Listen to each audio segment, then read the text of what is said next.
Hey everybody, Jason Franklin back here again at the Franklin Realty Group. Wanted to take a few minutes today to talk to you about what you should expect in the home buying process. And again, these steps are really important whether you're buying or selling, because if you're buying a home, you're going to go through each and every one of these steps throughout the process. And if you're selling a home, you want to make sure that your listing agent is checking in with the buyer's agent and the buyer's lender regularly to see which of these steps you're going through. So obviously the first step is going to be getting under contract. Your agent is going to give you great detailed information on what types of contracts you have. Hopefully you've got more than one to choose from, and going through each and one of the steps in that contract that either values or devalues what that contract can offer you. Next step in the process is going to be inspections. The average inspection time period in the state of Texas is going to be 7 days. Obviously, in a more motivated buyer, that could drop to 3 or 5 days. Sometimes, very rarely, they even will bypass inspections just to get the deal done. But the inspections process typically is about 7 days. They're going to come back. They'll have a licensed inspector in the state of Texas. Make sure that when you look at these inspection reports, if they send you one, don't get too bent around the axle with the things that they're looking at. These are actually promulgated forms that the inspectors use throughout the state of Texas, and there's a certain number of things that they're required to notify and to point out on these inspections. At that point, the buyer is going to come back, potentially negotiate any repairs that they feel are necessary or any monetary value that offsets the need for those repairs. Next step is going to be mortgage processing. This is first round underwriting. The majority of the buyers that you get are going to give you a pre-approval letter. It's not necessarily a pre-qualification.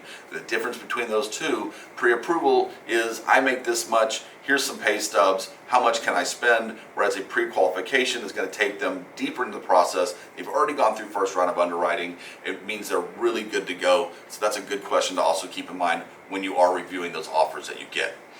Next is going to be ordering the appraisal. You want to make sure that you're pushing to have this done as soon as possible. My suggestion would be that the day after inspections are finished and negotiated, start working to get that appraisal ordered, because those can, depending on market, take anywhere from 7 days to 21 days. We have seen them faster, but those can definitely put a hamper on your closing timeline. Next is going to be your closing disclosure. Closing disclosure has to be sent out to the buyer a minimum of 3 days prior to closing. This is their cooling off period. It's a federally mandated statute that requires that you be given this information so you can review costs, fees, and other things and answer any questions or ask any questions that you might need to prior to that process. So make sure you get those closing disclosures back as soon as possible. If you don't have a full understanding what that is, ask your agent or ask your lender, and they'll be more than happy to go into greater detail. Next is going to be final underwriting.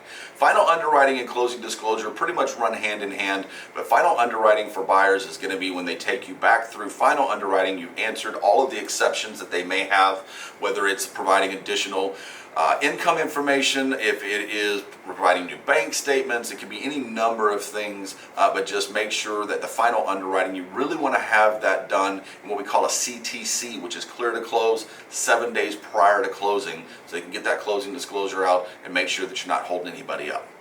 Next is going to be scheduling your closing. This is where it gets fun. We're almost there. You're almost ready to pick up your keys. Closing, typically, if you want to fund on the same day, is you want to make sure that you try to close earlier in the day. Standard banks stop sending wires around 3 o'clock, 3:30, and this can change a little bit, but it's always better to close earlier in the day. Also, just a quick note, I always suggest not scheduling your closings on Mondays or Fridays if possible, because if anything does come up, you're not going to know that until too late on Monday to fix it, or if it happens on Friday, you just lost the weekend, and you probably already had your movers scheduled. So last but not least is obviously funding. Keys aren't delivered until the process is completed, the documents have been sent back to the lender, and they have funded the loan. This means that they've given all the money has been put forward, that everything has been settled and justified, and at this point, congratulations, you're a homeowner. If you've got any questions on any of these steps in the process, feel free to reach out to any of us here at the Franklin Realty Group. Happy to work with you.